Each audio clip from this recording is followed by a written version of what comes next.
Hey y'all, welcome to Gadfly, the podcast about third parties, fringe candidates, and generally weird American electoral history. I'm Dusty Wilson. I'm Una O'Leary. And this week we're not so much talking about a person, but a concept. We're talking around a person. Right, we're talking around every person for this episode. So years ago, before I even started this old podcast, I had a curiosity one day, a little quandary. Mhm. I was wondering, how common is a two-party system compared to every other country in the world? Oh, okay. Una, if you were to guess, counting America, how many countries of the 198 that are recognized have a two-party system? Well, hold on. I feel like we need to investigate the data a little further because, Okay. a lot of countries have parliaments, and I feel like it's a lot more common Mhm. to have multiple parties. That is an excellent thing to bring up. All right, here's the litmus.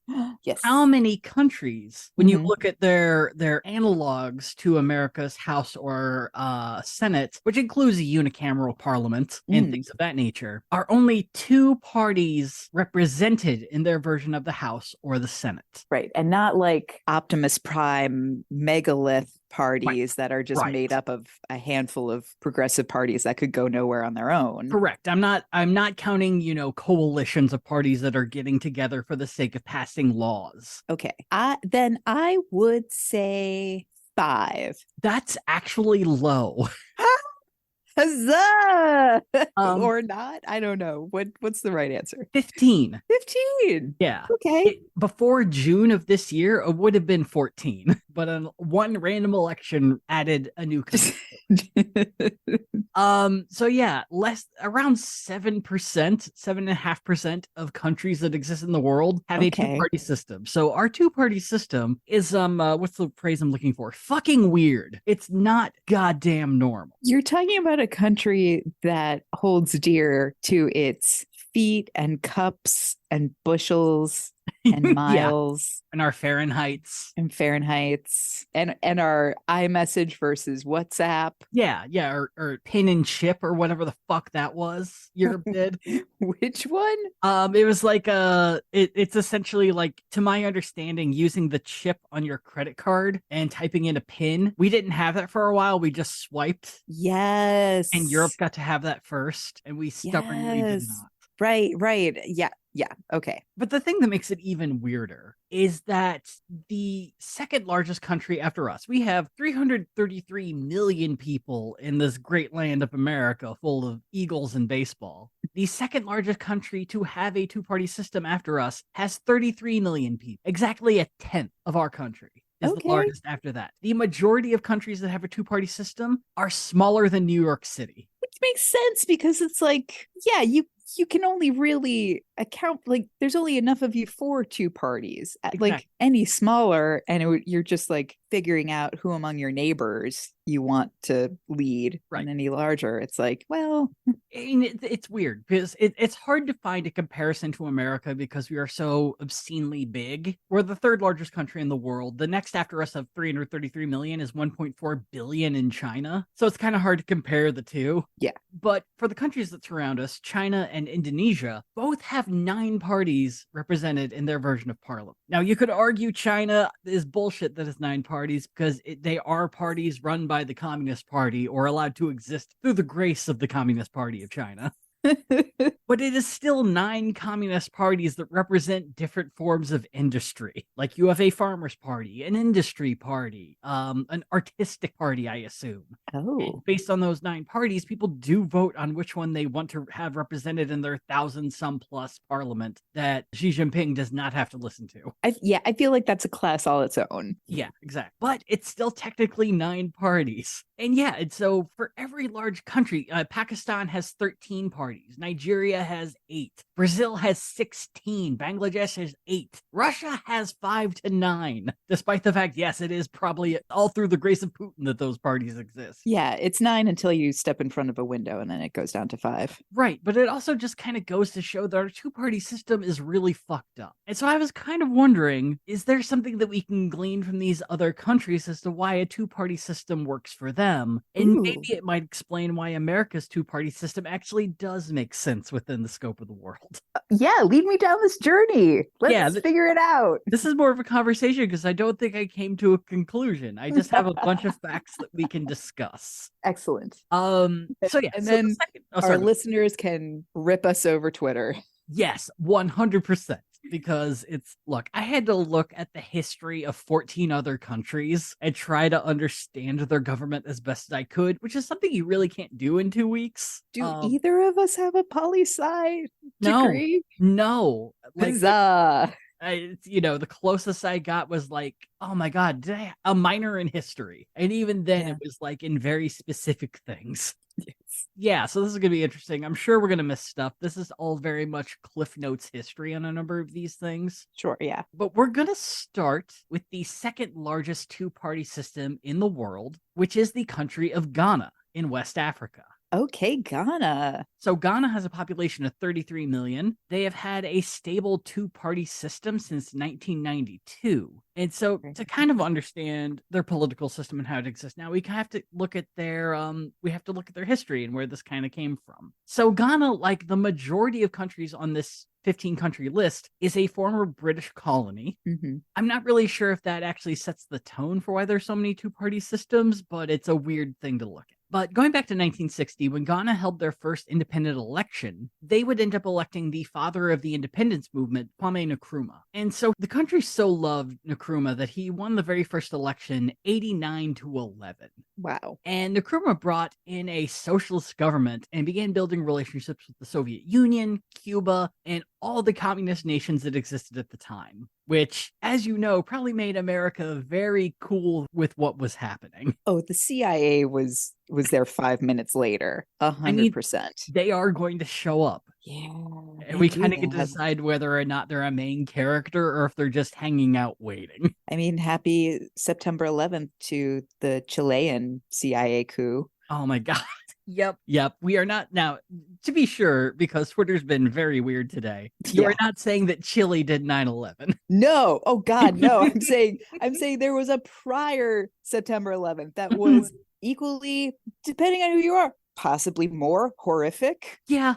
I mean, Pinochet did not exactly do good things. Nope. Probably one of the worst uses of helicopters in history. Oh. There's many, but it's up there. But yeah, so Nkrumah, whose name I hope I'm pronouncing correctly, he ends up becoming the leader of the nation, leading an entirely socialist government. And within a year, he kind of starts to reveal that he's a bit of a dictator. Ruh-roh. In 1961, he imprisoned his main political rival, released him the year after that, and in 1964 passed a constitutional amendment that allowed Nkrumah to fire any judge that he saw fit. Ugh. So this was mostly because in 1964, a convoy that he was in was attacked by some would-be assassins, and they end up blowing up the car right behind him. They arrested a number of people who were members of the rival political party. The case was sent to the Ghanaian Supreme Court, and the Ghanaian Supreme Court found that there was not enough evidence to convict them. And Kwame was so pissed off by this, he passed a law saying, I can fire the Supreme Court, also any other judges, if I want. Yeah, dude, that's just like the law work. Like, that's the law working, and sometimes it's not the answer you're looking for. Right. You can't just assume that every political opponent you have is trying to kill you. Sometimes it's just a guy. So in 1964, he also passed a constitutional referendum that made his Convention People's Party the only legally allowed political party in the entire country. Oh no. And he did this on the eve of the elections that would find him reelected with 99.9% of the vote. It's like, dude, if you get the whole test right, but you've been failing half the semester, yeah, it looks shady. Like throw it a little bit. Like at that point, just don't have elections. That's insulting to everyone. Yeah, They gotta take an afternoon off, go to the polls. But hey, he won. He won. Only like 1,000 people were like, I would rather not. Because the option was either yes to Kwame or no. Or just no. Or just no, which is always just the perfect dictatorial election when those are your options. So he won, and he celebrated by once again imprisoning his main political enemy once again. Only this time he did not let him out, and just instead let him die in prison within a year. In 1965, Nkrumah expanded his powers by passing a law that let him fire or hire any cop in the country. Lord. Which, look, it's an interesting power to suddenly give yourself to just be like, all right, this small town of 200 people, I'm firing your police force and hiring only people I like. Yeah, I mean that's some serious micromanagement. Yeah, well, it does come with a reason, and that's that the police union was starting to become a little too buddy-buddy with the military. And looked at this guy being like, this dictator. Right? It's like, no, I'm the only person who gets to decide this bullshit. This police union sucks. I don't want you guys to be talking to the military too much. By the way, I am going to North Vietnam. No one do anything fucky while I'm gone. While he was gone, the police union and the military got together and decided this is a pretty good time to throw a coup d'etat. And they just took over the government. So the initial reaction among Nkrumah supporters was that the CIA was probably involved in this. See, this is what it is. Any other situation, I would agree that, like, yeah, the CIA probably was a part of this, but you're pissing off the wrong people, Kwame. You can be right and also... Yeah. Like, I'm not saying the CIA doesn't know how to like take an opportunity that's in front of them and use it to their advantage. Be like, oh, do you want to do a coup d'etat? We could offer some really good ammunition if that is the thing that you yourself want to do. Right. And look, this is the height of the Cold War. The CIA is at their best at coup throwing. They've got a lock. And so when this was kind of looked into a little bit, the reason people also started thinking this was a CIA thing is when Nkrumah was deposed, the new person who got put in charge really, really liked the West. So all the communist ties were broken, and the new military leadership started alliances with America and Britain almost immediately. And so when the CIA was approached about this, what they essentially said was, yeah, we were kept in the loop by the coup leaders, but we didn't help. We just essentially were informed what was happening and just let it be. Let it go. Again, I feel it's like if you got someone who's just like swung so hard to dictator status, it's normal to then want the exact opposite of that. Right. That totally makes sense. But I also feel like in terms of what the CIA is saying of like, yeah, we were informed. I can totally see like some soft power kind of things of like, have you thought about this guy? Yeah. Maybe this guy should be on the stamp next. Right. Wouldn't that be great? Or just like, look, we were looking at future flight logs of things that are going to be happening. He's going to be in North Vietnam for a bit, and it takes a while to fly there. Maybe this date would work out for you. Like, hey, if on top of not having a dictator anymore, wouldn't you want some lovely tariffs lowered from these countries? Yeah, I do kind of have to side with the idea that I don't think the CIA was involved, at least in any sort of power offer, because a lot of the people who were leading the coup at the time had been trained in Britain, and they already held very strong alliances for the West. So this was something that was going to happen no matter what if they won. Totally. No, that's a really good point. You know what? Saying the CIA did it removes all agency from the actual coup people. That's yeah. That is wrong of us to assume that only the CIA could do this. Right. I mean, I don't doubt that they knew this was coming, but they probably were enough like, all right, we don't have to spend money on this. This is, guys, just leave it alone. We got Iran to worry about. We got a bigger thing than coming down. I know this goes against with what Kissinger always talks about, but maybe just chill for a little bit. Maybe just let Dulles look at a few other things that we could do and just let this be. Yeah, just take care of your email for the day. Just get through your inbox. Look, we're inventing email. Just let it. Yeah, there's no deadline here. As for Kwame Nkrumah, he would never take Ghana back, and he spent the rest of his life in Conakry, Guinea. He was named honorary co-president of Guinea for the rest of his life and spent his free time being paranoid that the CIA was going to assassinate him at any moment. The CIA would, however, be beat to the punch by cancer in 1972. Oh, damn. Yeah. As for the military rule, they very quickly announced that there would be democratic elections in 1969. However, the coup-installed president, Lieutenant General Joseph Arthur Ankra, would be forced to resign because he was kind of bribing a Nigerian businessman who was being bribed to affect a poll that was being taken for the country to then make it seem like Ankra was the lead candidate that everyone loved in the upcoming elections. Oh boy. Yeah. And once people found out about that, he resigned, I guess probably also because, a coup could happen if he's trying to pull some shit. That's been established. Right. So following the coup, Kofi Abrefa Busia would win the election. Busia had fled the country when Nkrumah started jailing political opponents, mainly because Busia was part of the rival party, and he saw the writing on the wall pretty quickly. Yep. So upon his return, Busia founded the Progress Party and filled the party with all of Nkrumah's surviving political rivals. The party swept the election in 1969, and Busia celebrated by passing a mass deportation of 500,000 Nigerians from the country. Whoa. What? Yeah. Yep. Damn. Yeah. So with a lot of these stories early on, there's not a lot of good heroes. There's not a lot of people doing good things. So 2 years, and we're looking for parallels to the U.S. Right. Oh, We're looking for parallels to America's founding of the Republican Party, with Abraham Lincoln being the big name in that, and the Democratic Party, which was essentially founded by Andrew Jackson, historically not a good person.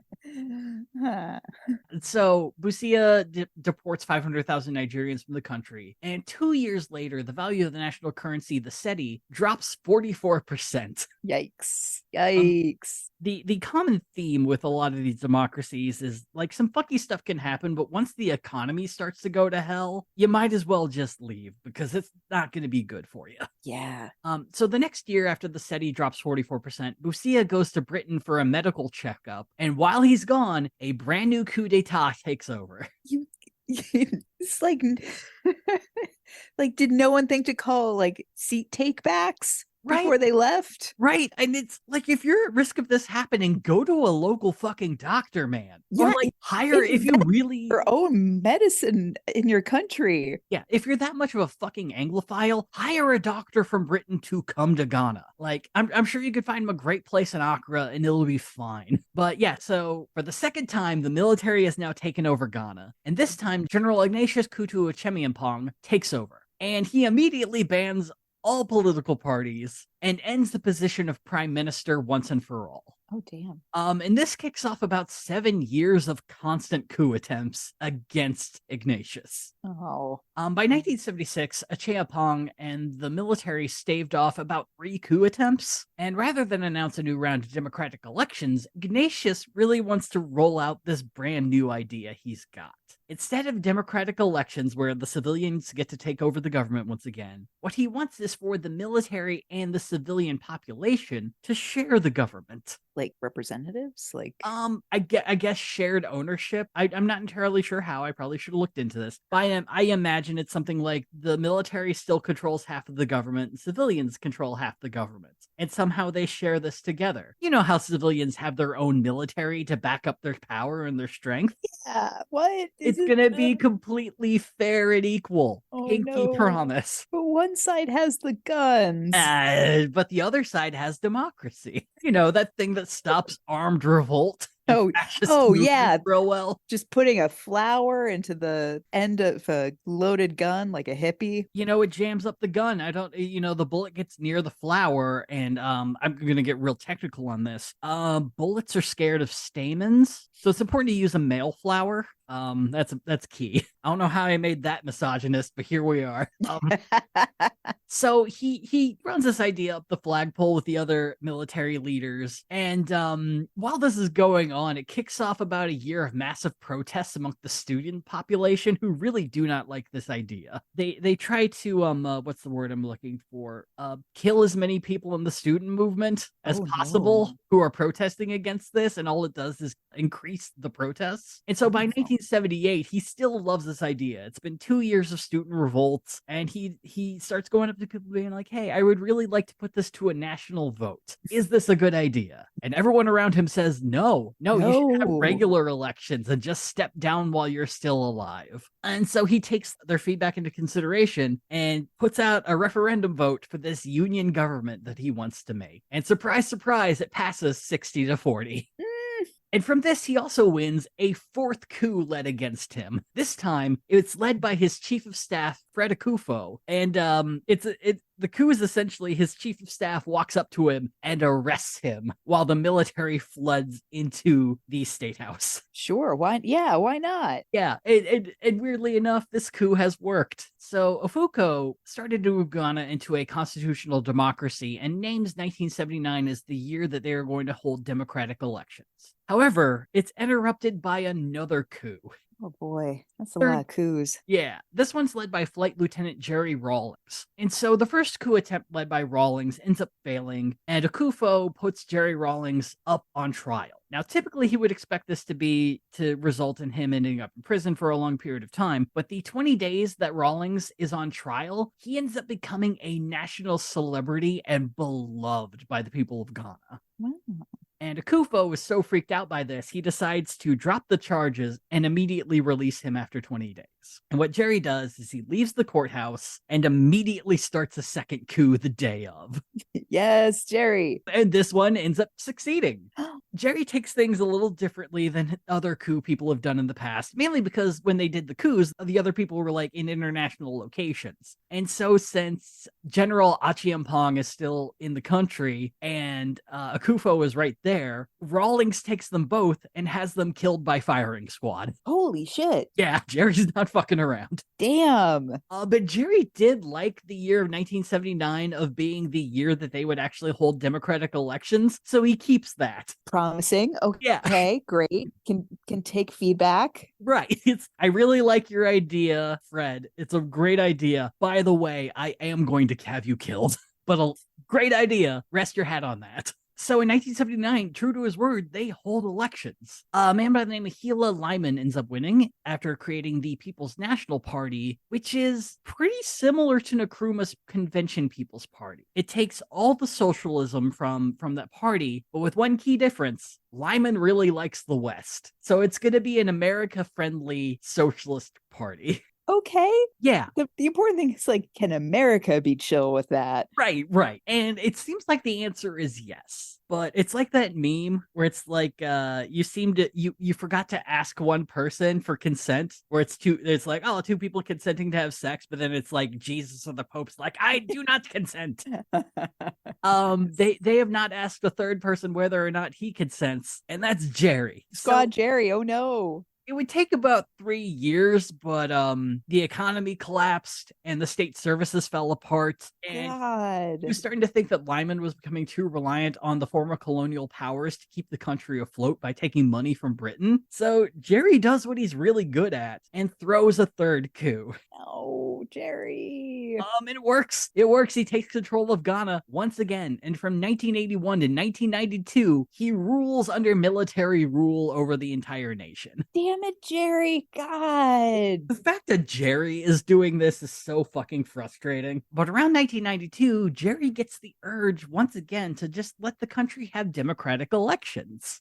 So he steps down, and true to his word, they throw an election. And they Jerry can't wait. They've been waiting for it for 11 years. By the way, Jerry's a nominee for the brand new party he made, the National Democratic Congress, which is once again kind of an evolution of Kwame Nkrumah's Socialist Party, where they've gotten rid of the strong socialism, kept some it's more like democratic socialism with a little bit of populism thrown in as well. So essentially, Hela Lyman's party only probably not as friendly to the West. And so Jerry ends up running. He's running against the New Patriotic Party, which weirdly enough is a descendant from Bussia's somewhat conservative party that took over after the first coup, which is very pro-West, very pro-business. One of their big goals is to bring Ghana into a golden age of business. Oh boy. Yeah. Well, fine. And with those as your two choices, Jerry wins the election in 1992. Well, shit.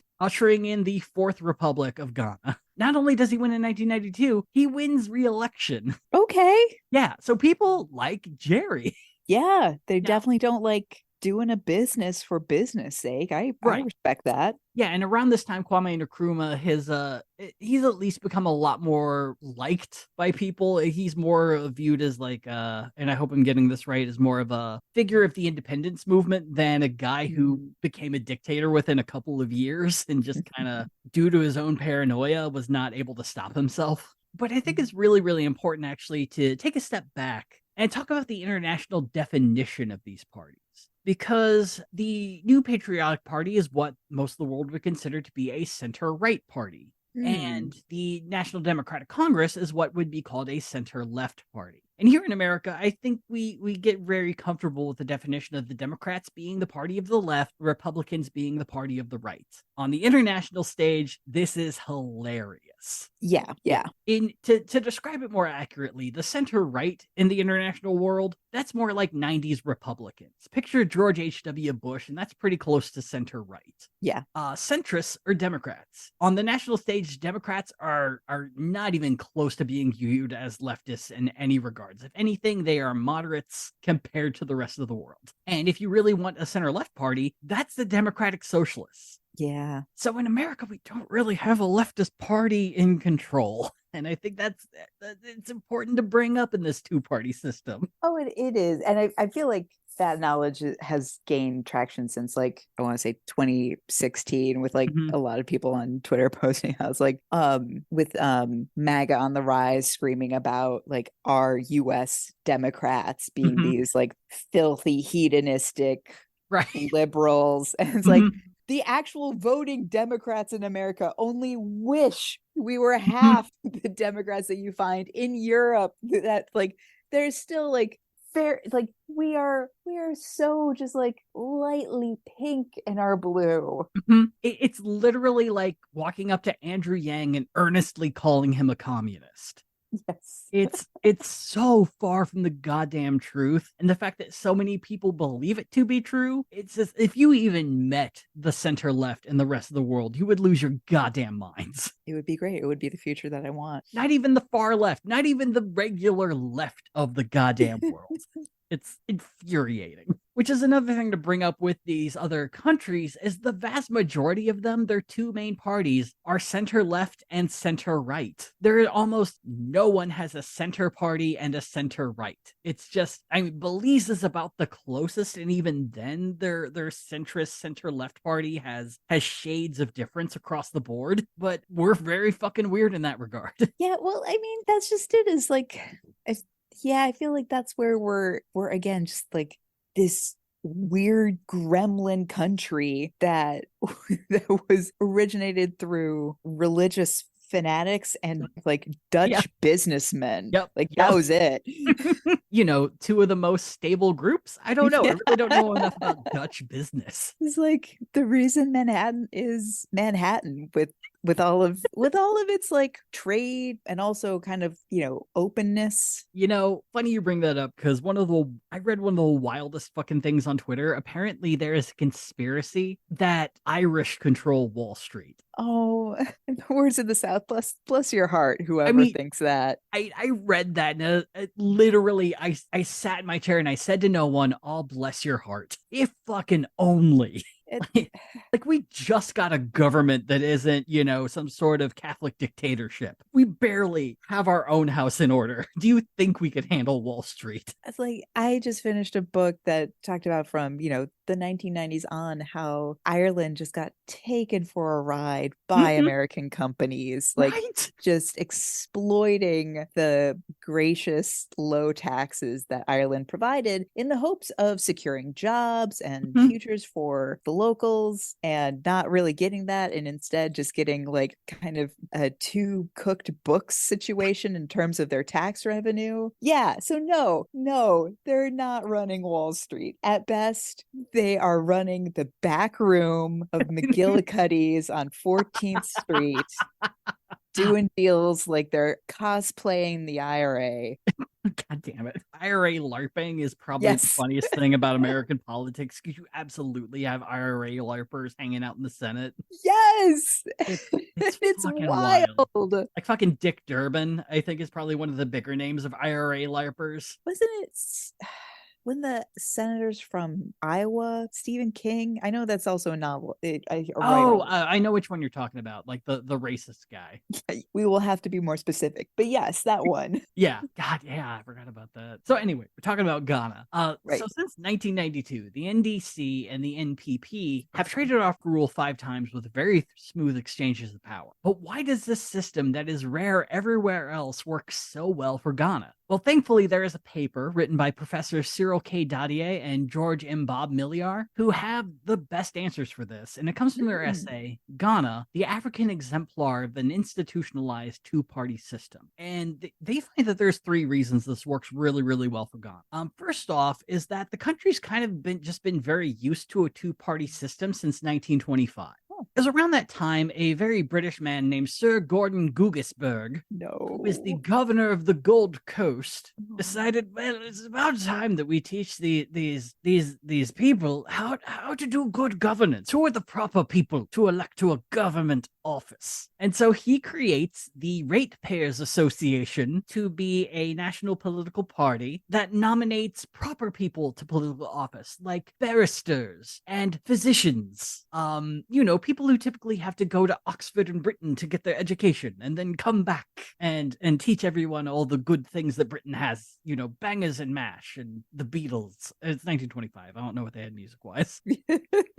So he's like, we're going to have elections in 1925 for, a government that will have some power, not ultimate power, mind you, but, it'll teach them how to vote for the proper people. And this might have gone differently if an opposition party had not been founded. The Mambi Party was founded that very same year, and the party was more interested in running people either of the middle or working class, and became very popular within labor movements. Sure, yeah. So from the jump, elections in Ghana were between the wealthy colony-supporting upper class and the more independence-minded working and middle class. Woof. Yeah. In the late 1940s, the Ratepayers Association would morph into the United Gold Coast Convention, and the Mambi Party turned into Nkrumah's Convention People's Party. And in 1992, the banners of these two parties were picked up by the NPP and the NDC. So essentially, some version of this has always existed since democracy, or at least since, the Western idea of democracy began in Ghana. Now, this isn't to say that third parties don't exist in Ghana. Nkrumah's Convention People's Party actually still exists in Ghana, but has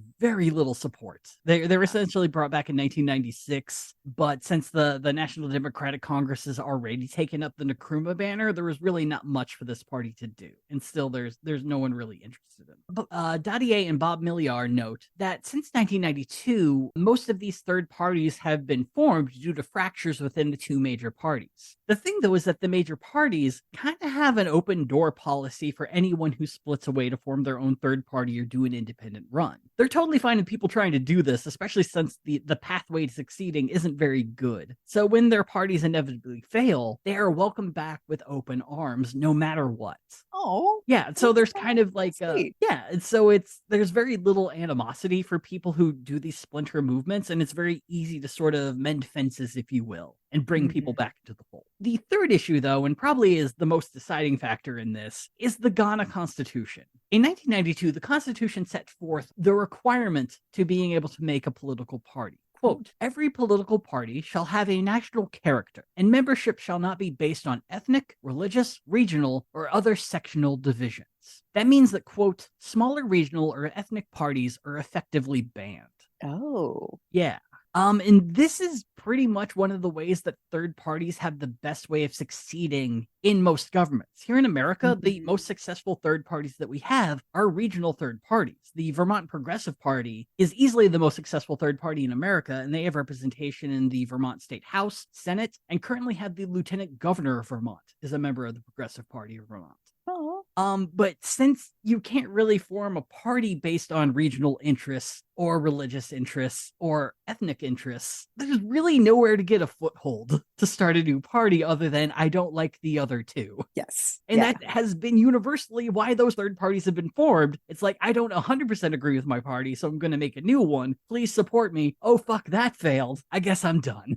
So this has resulted in more stability within the government and has made political competition more of a battle of ideology than where you're from, what you believe, or what ethnicity you belong to, which is, after Europe kind of carved up Africa with whatever lines they wanted. Yeah. Kind of problem. Yeah. When your neighbors speak Portuguese on one side and French on the other. Right.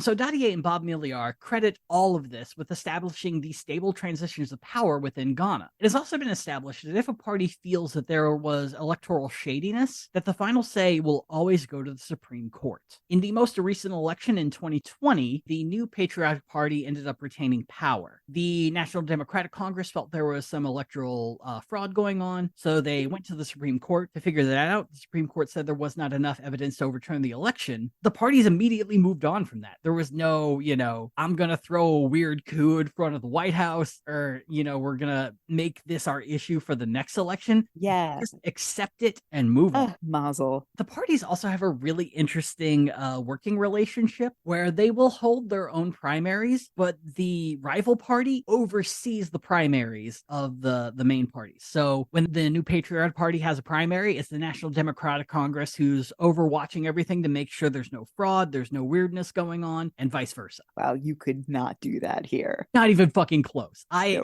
have worked as a poll worker, and no, there would be fisticuffs immediately. I even tried that. And based solely off of our own 2020. It's like, I would not want any Republican officials anywhere near the Democratic primaries. I don't want to think the worst of people, but I do think very quickly we would have a number of Democratic primaries where, oh no, everyone's been kicked off the ballot because of fraud. Oh no. Oh no. And now they're in jail. Oh. So this particular transparency has led to 78% voter participation and a high confidence that if there are any government failures, you're just an election away from fixing. So that said, it's not a perfect system. Any potential third parties face a huge financial hurdle and often can't run candidates in all 230 districts in the country. It has ensured that the two major parties probably won't face any real threat to power and has ensured that they can kind of ignore major issues if they really want.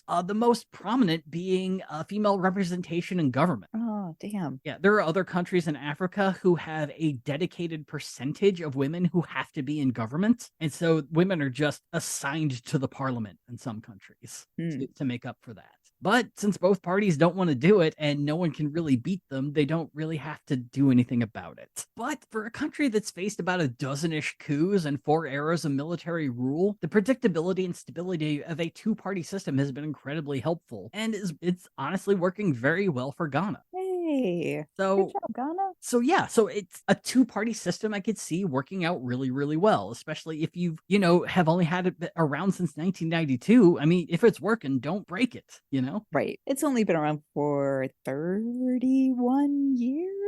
Right. Yeah. Very uncomfortable with how that was 31 years ago. Yeah. That's fine. Yeah, so on a scale of 1 to 10, I'd give it about a 9 in understanding why it's a two-party system. Totally. Dadier and Bob Milliar did make a point, though, that probably in the future you want to see more parties, so it's not just those two holding power for the rest of time. Totally. Their recommendation is they should probably switch to a proportional representation government, which is just based on the percentage of votes that a party gets, decides how many seats you have in the parliament. As of right now, their elections are very similar to ours, where it's first past the poll, where most votes win. and that's it. Hmm. So very briefly, though, I do think it's important to bring up the third largest two-party government, which is Sierra Leone. Their two-party rule is brand new. They're the country that after June instituted a two-party system that suddenly made them the newest two-party system in the world. Oh, hilarious. Yeah. As in like June of 2023? Yep. As of June of 2023. Damn. Yeah, previous to this, there were 4 parties representing Sierra Leone in parliament, but due to some stuff, it's now a 2-party system. And Sierra Leone kind of represents, I think, a lot of worries that Ghana had in 1992. Of yes, they have a 2-party system. It might not be as good as the one in Ghana, though. But we'll decide that here in the end. So before we move on to Sierra Leone, where would you rate Ghana in understanding of having a 2-party system? And do you think long term it's going to work out? Oh, sure. That's like, you're definitely going to want to make a couple edits to that constitution. Yeah. Because it's just like anything's going to go stale and corrupt after a while if you just get too comfortable. But in the meantime, it's like, yeah, I totally understand this. Like this point, like, because it all comes down to the economy, right? Like I bet right now it's like the economy is like doing very well. Everything's very stable. It's very secure. People will invest in it. Great. So then you can build up that money. But then of course, like with enough money, then you start to get the corruption. And so it's a fragile ecosystem. It really is. And I honestly got to give so much credit to their primary system because they have installed that at such an early point that sort of inter-party hatred hasn't settled like here in America, where that working together and that transparency gives people the confidence that the government is working for them. And if at any point they're not, you actually can rely on the other party to change things. Yes. I want listeners to know that I'm not saying how it's a fragile ecosystem and they should make changes as like this white bitch who who's just going to start talking out of her ass about some country she knows nothing about. It's like, no, it's because it's happening here. It's because I know that's like you get comfortable and then the money creeps in and then everything's corrupt. Yeah, this is all through the lens of being in a 2-party system that has, compared to all of the other 14, has easily been around the longest. So yeah, talking about Sierra Leone. Talking about Sierra Leone. It's a bummer. It's a fucking brutal goddamn bummer. Hit me with it. So, like Ghana, Sierra Leone is a former British colony and has also dealt with 3 eras of their own military rule. The big difference, though, is that Sierra Leone has had one of the most horrific civil wars in modern history to affect their politics. From 1991 to 2002, up to 70,000 people were killed in the Sierra Leone Civil War, and 2.5 million refugees were displaced. To make things even more horrific, children were pressed into fighting, with a number of them drugged with cocaine, and some were forced to kill their own family to prove loyalty. To explain the entirety of the Civil War would take months, so I apologize for not being able to get deeper into the causes, but here's a basic sort of cliff notes as to what led to it. A lot of the answer is that there was a dictatorship led by the All People's Congress, who I will add is one of the 2 major parties that still exist today. The All People's Congress were running a dictatorship in Sierra Leone. Their leadership caused the country to be ranked the poorest in the entire world, despite the fact that the country is extremely mineral rich, particularly with diamonds and gold. The diamonds, if I'm remembering the term right, are alluvial diamonds, which means you could just pick them up off the riverbed. That you could literally pan for diamonds if you wanted to. The big issue, though, is that the All People's Congress got this really great deal with a small little company called De Beers, and so the deal essentially ensured that the government of Sierra Leone would make a ton of money off the diamond trade, but all the people actually mining the diamonds would not make money. Nope. And I guess it's also a coincidence that the All People's Congress were ethnically aligned with the Tembe and Creole people of the north and the west of Sierra Leone, but the diamonds and the gold were present in the south and the east, which is home to the Mende people who belong to the rival Sierra Leone People's Party. And so, it was a great way to make sure your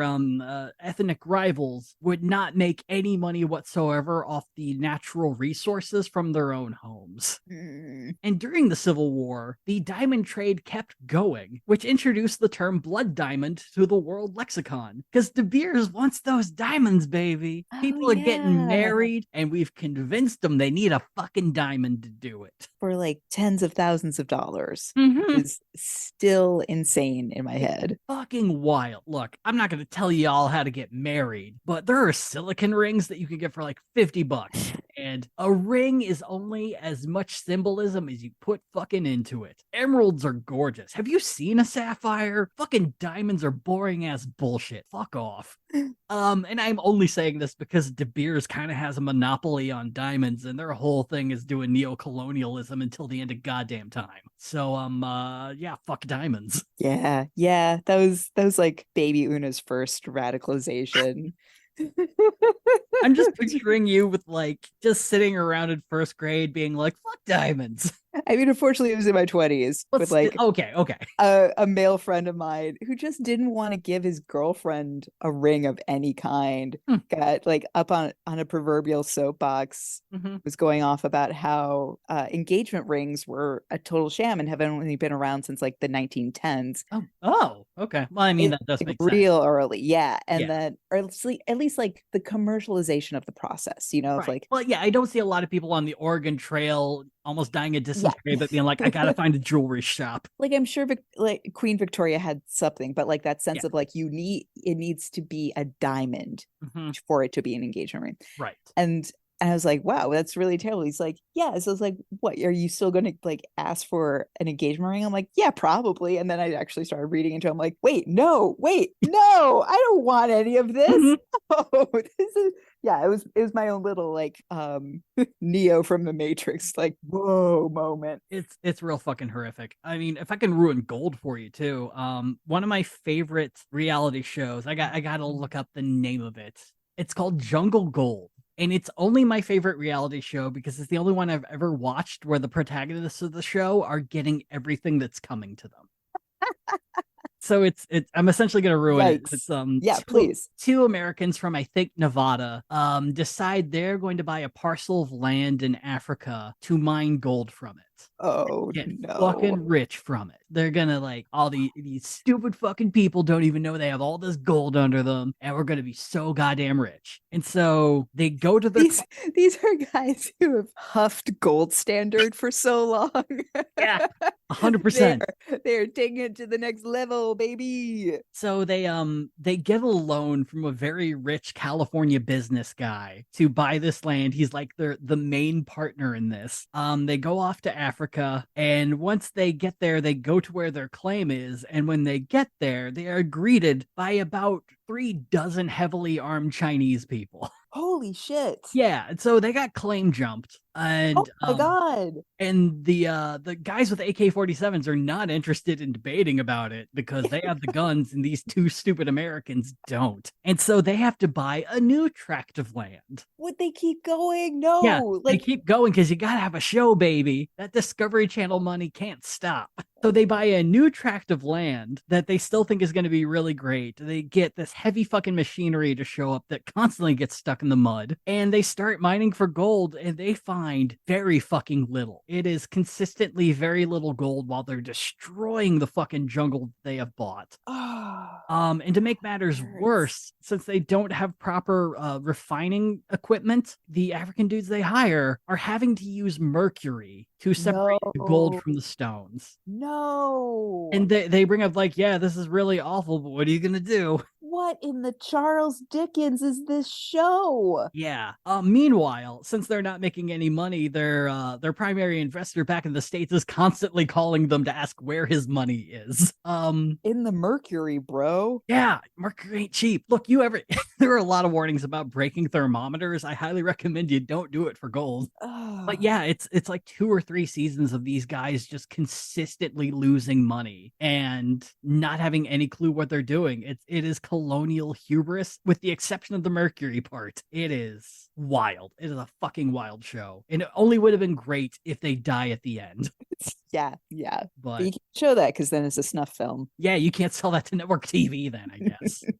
Yeah, we're talking about Sierra Leone. Yeah, so The Sierra Leone Civil War. It's really fucking horrific. So that's the general gist. I highly recommend you look into it too, because there are whole angles of this I'm not even bringing up. The president of Liberia at the time, Charles Taylor, also funded a lot of it because from what it looked like, he was making a lot of money in the arms trade during this. Oh, sure. So he was encouraging the Civil War while getting arms from Libya and Russia and making bank off that until he was eventually arrested for war crimes. Oof. Yeah. And so, following the Civil War, you kind of needed a form of election that was going to bring people together. And that's weirdly enough what ended up happening. For the first two elections since the end of the Civil War, they used proportional representation and set a barrier of 5% as being the minimum percentage of votes you had to get before you started to be able to be eligible to get seats. Chukwuma Chinye Jr. of the Center for Democracy and Development credits this system for easing tensions following the Civil War and resulted in multi-party representation of regions, of ethnicities, and pretty much calmed everything down from what should have been just blood disputes for the rest of everyone's life because it was horrific and fuck awful. However, after the first two elections, they would end up switching to first past the poll elections. And that worked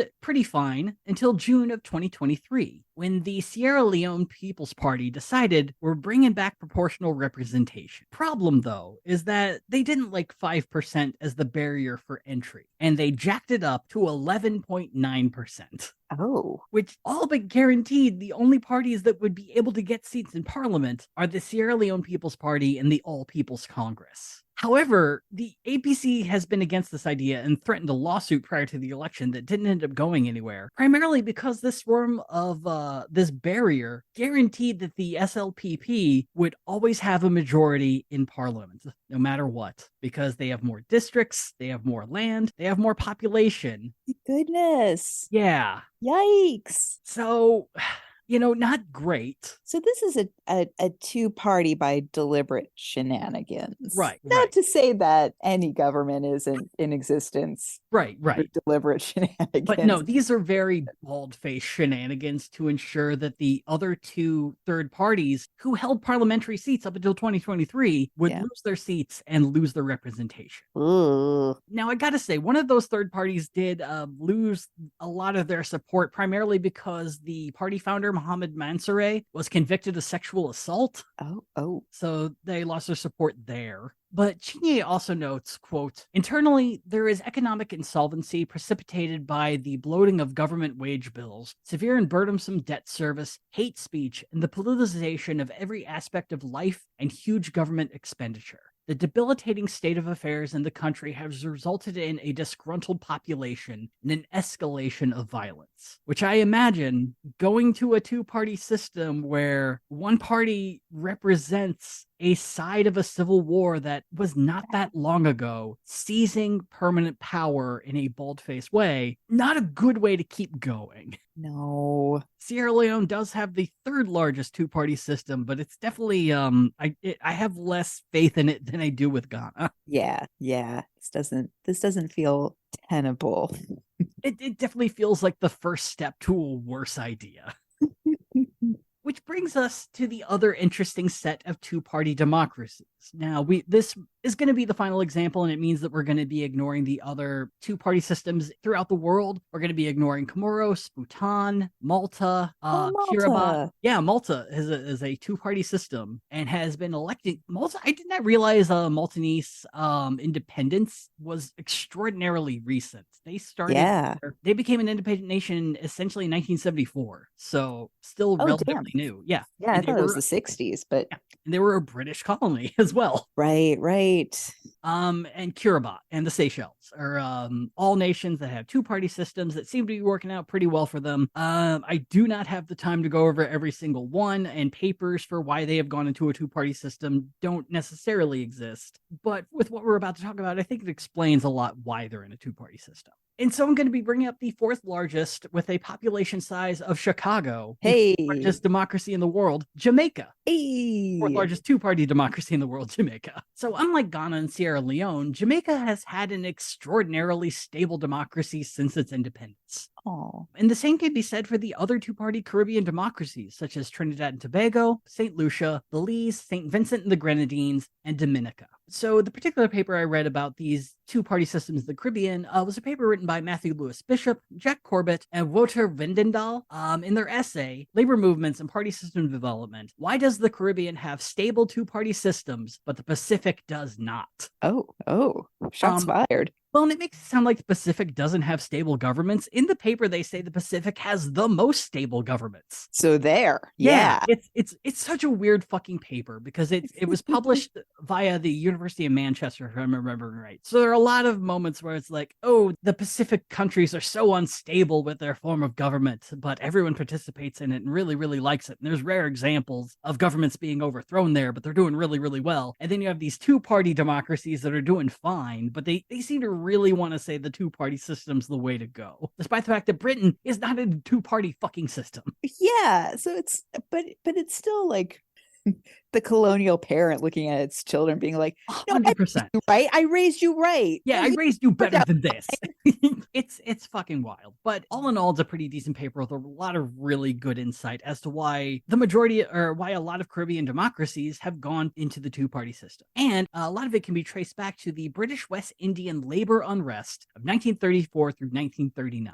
This movement originated in Honduras, but expanded to sugar plantations on Trinidad and St. Kitts, and banana farms in Guyana, St. Vincent, and Jamaica. The reasoning behind these labor movements varied from location to location, but the general idea that bound them all together is that goods such as sugar, bananas, and cocoa were suffering from a very lopsided supply and demand due to the Great Depression. Supply was kept very, very high, but because of the Great Depression, demand was critically low for things that were essentially luxuries at the time. Yeah. The British government subsidized these industries to ensure that they wouldn't fall apart before the Great Depression was over. The problem, though, is that these subsidies went straight to the people running these plantations and companies, while they cut the wages of their workers steeply. It's a classic PPP loan. Yeah, and as the cost of living went up due to the Depression, and their wages went down, it led to workers getting kind of not happy about that. So strikes would end up resulting in this, and strikes led to riots, which spurred on many wealthy colonist plantation owners to install massive crackdowns and kill their workers.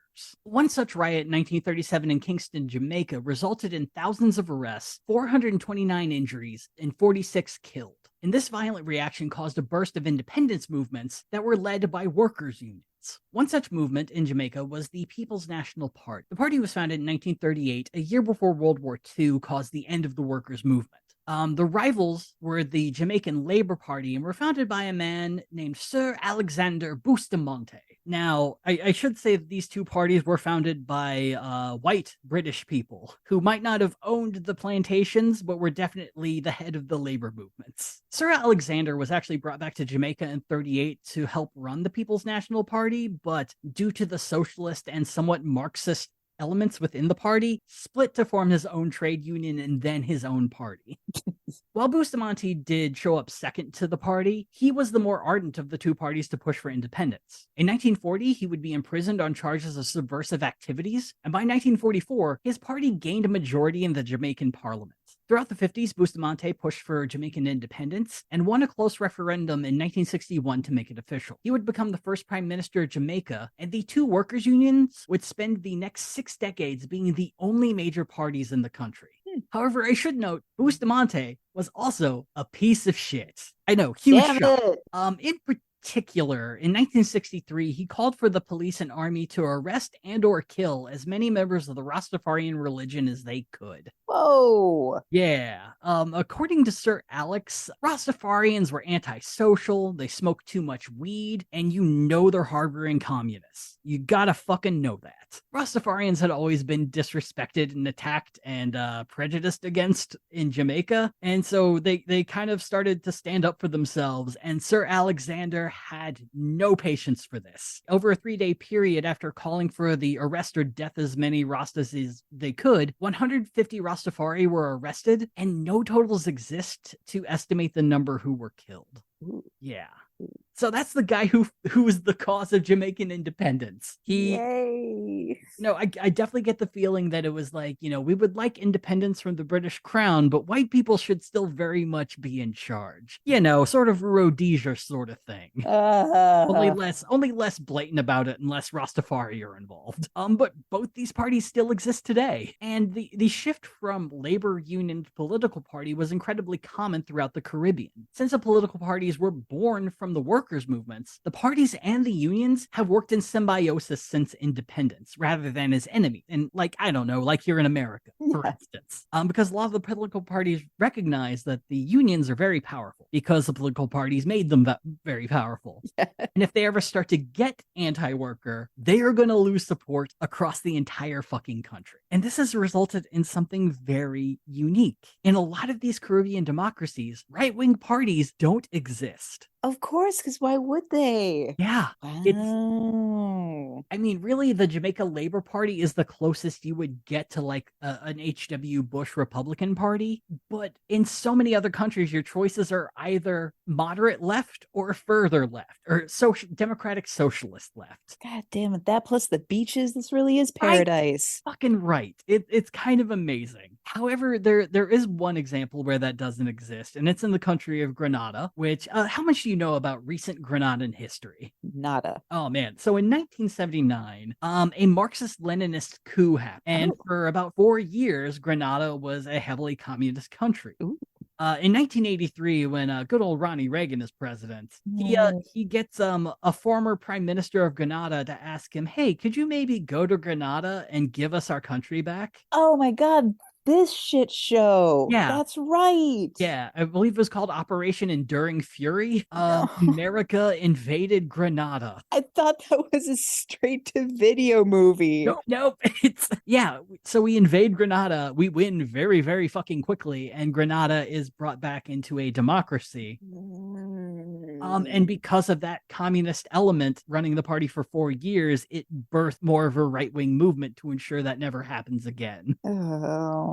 Yeah. So not the best, but you do have more of a center left, center right, government that exists there, and is one of the few that has a right-leaning party. In another example with Caribbean democracies, we were talking about Sierra Leone having a two-party system that is very entrenched in ethnicity. That kind of happens in Trinidad and Tobago a little bit.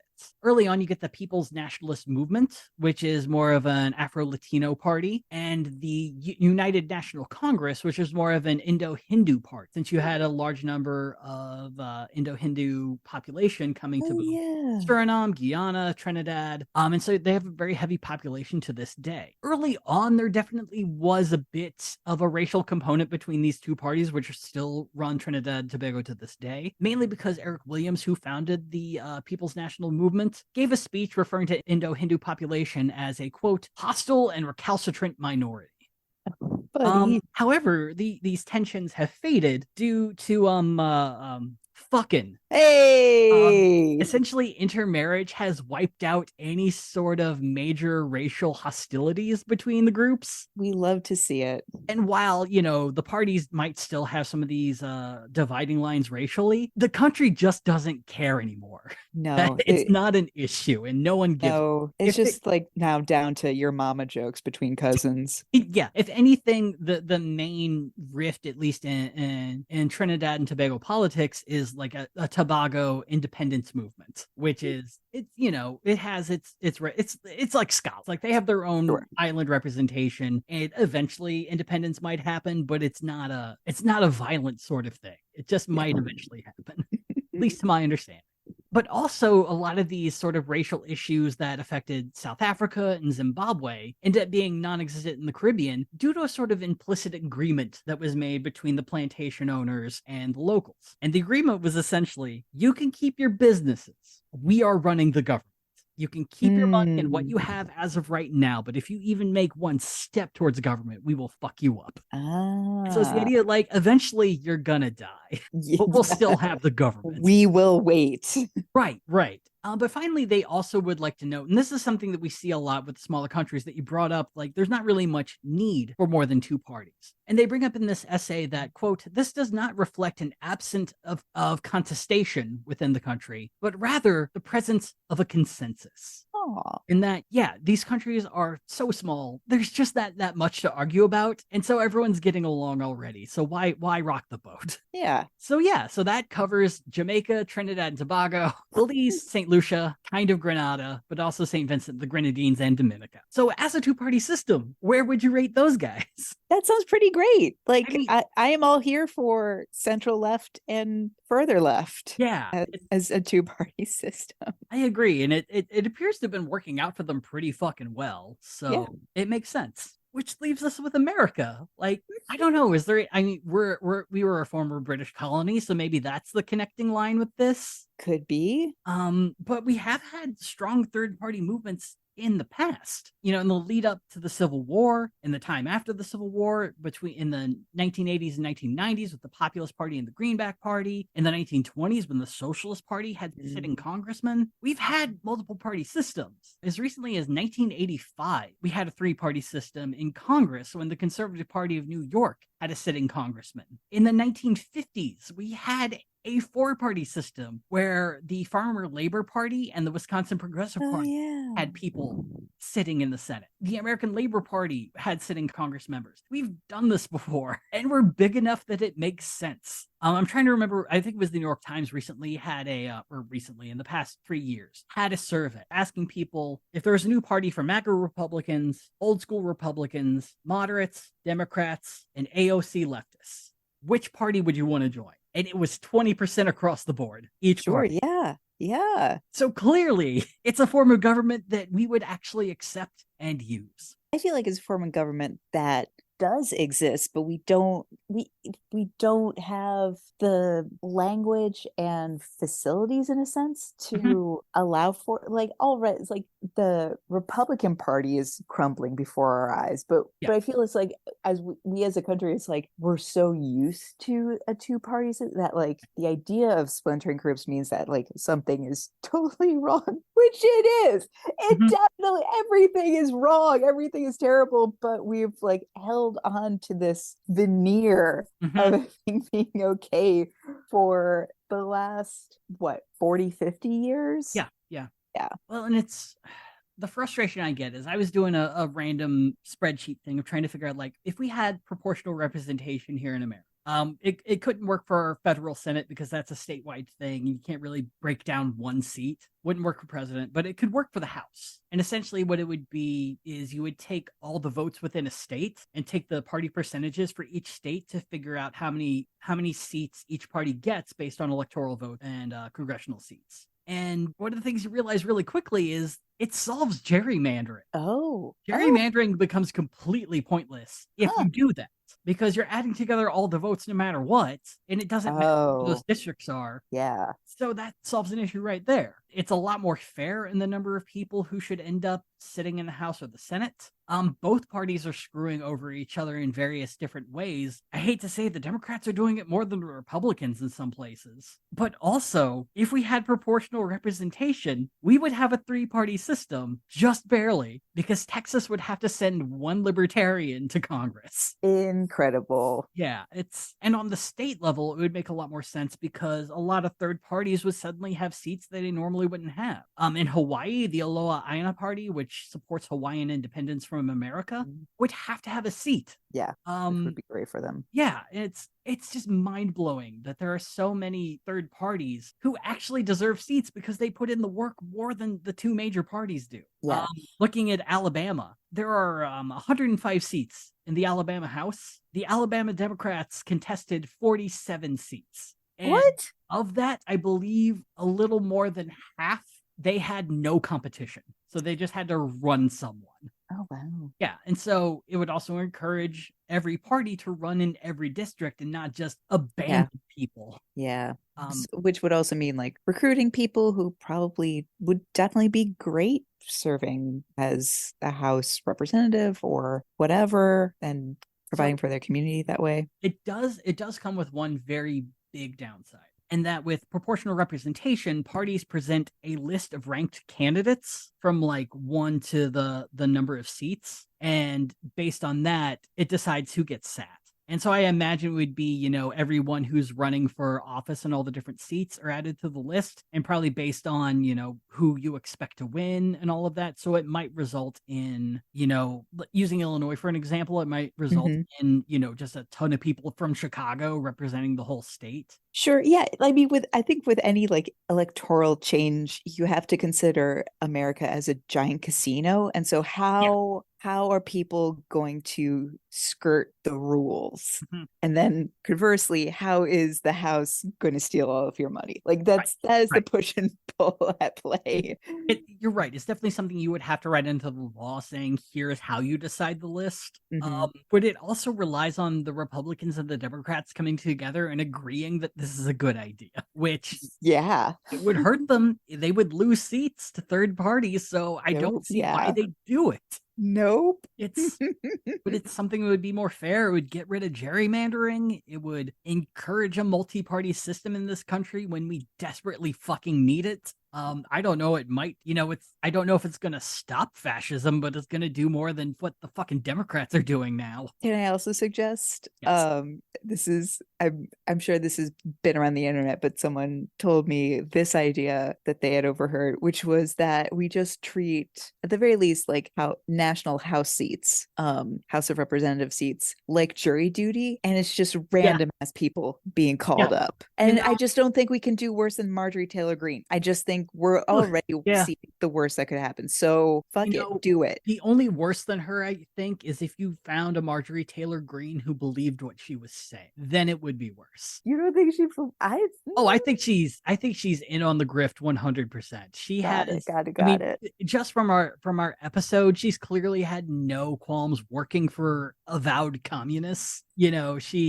She's been in the CrossFit world. She has backtracked on some of her beliefs. It's like she is moldable to whatever is going to be most beneficial for her. She's Kissinger. I'm currently in the middle of a 6-part podcast about Kissinger and how he's a fucking asshole. Amazing. He's worse than I knew by a lot. But Kissinger didn't believe in shit. He only believed that Henry should be in power, and everyone should agree with him about that. So I think that is about the only way we could do worse. But I think the point stands. It would be cool to get, Congress duty. Yeah. It'd be pretty fucking sweet. It would certainly lead, I think it would certainly lead to an economic diversity in the House. Yeah. Which is sorely needed. I don't know what the point of this was. I mean, I don't know if we have, I think it's just people need to know that America using a 2-party system is fucking weird. It is not, I understand why Ghana has it. And I understand why there should be preparations to move into a more open multi-party system now that they have established stability. I don't think it's going to work for Sierra Leone with what they've just done. It's definitely a means to an end there. And it's clearly working really well for all the Caribbean nations who have adopted. I don't see how it's beneficial to America unless we're talking about the 2 major parties and why it's beneficial just for them. Yeah. Clearly not leading us to stability. I was always a 2-party apologist after living in Italy in high school, because over there it's like a million parties and they certainly don't get shit done. Yeah. But then I started to realize well, that's Italy and its own unique history and problems, and we have our own disastrous home. Right. I'm not saying that, proportional representation or a multi-party system is a cure-all to everything. There have clearly been multiple party governments that have historically shit the bed and not done great. And it is one of those things where it's like, you talk about the years in the past where we have had a third party member in Congress or 2 different party, or like a 4-party system in Congress briefly for Senate or whatever. And I think part of it is also recently, as I've learned from this podcast, you just have too many third parties. If they are a true third party and not just there to grift, starting slow and then reaching for presidency way too soon. Right.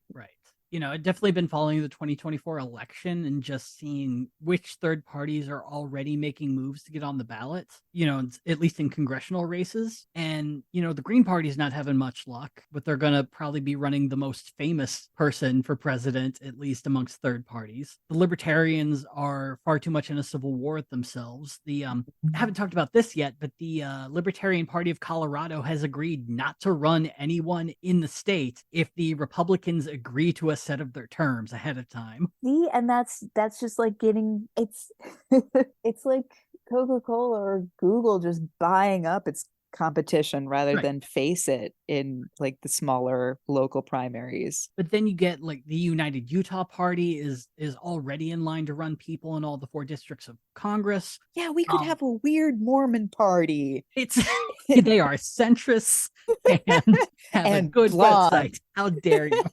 But in Colorado, you have the Unity Party, which I was founded by a guy named Gary Swing after the Green Party of Colorado just completely lost it due to power struggles. Currently, the Green Party of Colorado is not running anyone, and the person running the Green Party there has just locked down her own little mini fiefdom. And so Gary Swing started the Unity Party as kind of a leftist party, kind of a centrist party. We are over a year out from the 2024 elections. They nearly have a candidate for every congressional district already and are already branching out to other states. And it's like, that's what you need to be fucking doing in a multi-party system. You have to establish yourself. They are going slow. Yes, they have run a presidential candidate, but they clearly have not put their most effort into it when they've done it. And yeah, I think we need a rise of regional parties. We need a rise of parties that are serious, that are not just running weird end of the line grifts. Yeah, we need a party, not an MLM. Right. I don't want the Green Party selling me Cornel West doTERRA. I don't need the fucking Mises Caucus and the Libertarian Party telling me that we need a national divorce and that's gonna go great. It's sad, but we kind of just need a new batch of third parties at this point. Yeah, and I think like for so many Democrats, it's just like there's a little bit of like broken imagination on probably just projecting onto the entire country, and I'm really just speaking for myself. Right, but same. Yeah, it's a sense of just like I don't need a new name. I don't need a part. I just need universal. I just need these platforms, and if I could if we could just get more progressives in this already existing party, fine. Yeah, just make the thing. I feel like we're definitely not going to see change one way or another until we find a way to like end Citizens United and roll that the fuck back. Yeah. And then just start investing in like some third parties, or just have everyone be more on like equal footing. Maybe that's the lesson. Maybe it's, I've always believed we have to move beyond a two-party system because two parties just don't represent the wide array of thought that we have in this country and the wide array of opinions. And maybe that is the only way to be able to pass a lot of the stuff that is meaningful to us. Whether it's Medicare for all or, free college, a stronger social safety net. Mm-hmm. Or, housing isn't even right. These are things that aren't going to happen if the two parties in control view that as too extreme to be able to promise. I mean, I'm certainly curious what will happen in, let's say, 30 years when there will just be, I mean, we're talking about like the largest generation really dying out and like truly like being out of these offices. And I'm a little worried because I feel like specifically our age group of like older millennials is like, we got fed the Harvard MBA track is the only means of success track. Right. So hard that like I just feel it's like there's such a dearth of people our age coming up who are in politics, or that anytime you see a quote unquote like millennial politician, it's that the Vivek running. Oh my god, it's Vivek and Mayor Pete. Yeah, it's like, this is not a great look, you guys. we could do so much better. God damn it, we're just so sad. We really are. Well, there's hope, Dustin. There is. I'm not. This has been Fireside Chat. Oh with God. Like, Dusty Wilson and Una oh O'Leary. my God. Yeah. It's like I know I talk a lot of doom about the major third parties, but I think it's worth investing in. It really, really is. Especially if, the Republican Party support's dying out. And, a lot of us lost our religion, lost our safety net, and really aren't emotionally aligned to any party.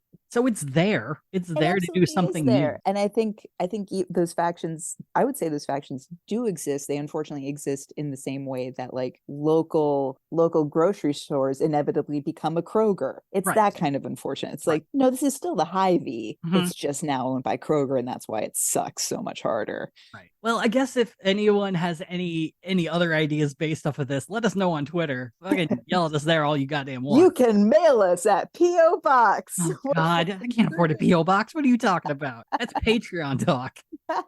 Also, let us know if we should have a Patreon. I don't know what we'd even put on it. There's everything that we want to talk about, we talk about here. So I don't really know what we'd add. I feel like if we get a Patreon, I will endeavor to actually write an episode or two about little known elections in not America. Oh my God, it'd be amazing. I mean, it is something that ideally I want to do sooner than later. I would love to travel to the Green Party convention or the Libertarian convention. Libertarians are going to be in Washington D.C. and there are not a lot of cheap places there. No, but maybe we could crash with a friend. Right. Oh my God, I did find one place that's essentially a dorm room, but they have those Japanese sleep pods that you can rent out. Dusty, we are 40. I know. I saw that. Like my 20-year-old do brain, that. I could do that, and my 40-year-old back is just like, I will just die now. Like, fuck you.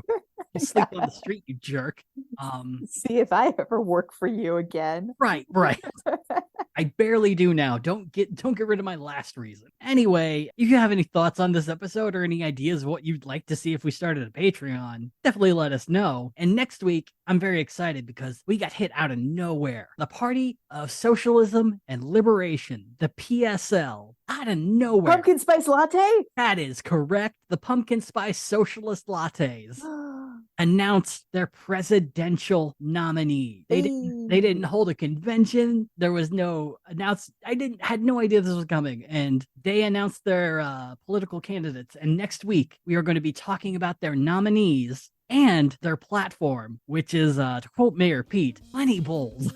Ooh. It is a pumpkin spice platform. My God. Yay! So look forward to that one, and we'll see you next time here on Gadfly. Yay, Ghana. You did it. Gadfly is a production of Added Serotonin. Our episodes are edited by Brianna Valentine of Rem Alternus Productions. Our theme song is Sophomore Makeout by Silent Partner, and you can find us on Twitter and Instagram at GadflyPod. Ready to level up your cosplay game? Check out the Geek Forge on Etsy. With a variety of props to give your photos that extra spark, you'll find just what you need. Hold magical fire in the palm of your hand, or take a potion to restore your mana. With a large variety of colors, you can choose your own magical flavor for your cosplay. Bring drama to your photo shoots with these vibrant props and more, all available at the Geek Forge. Are you ready to level up your cosplay?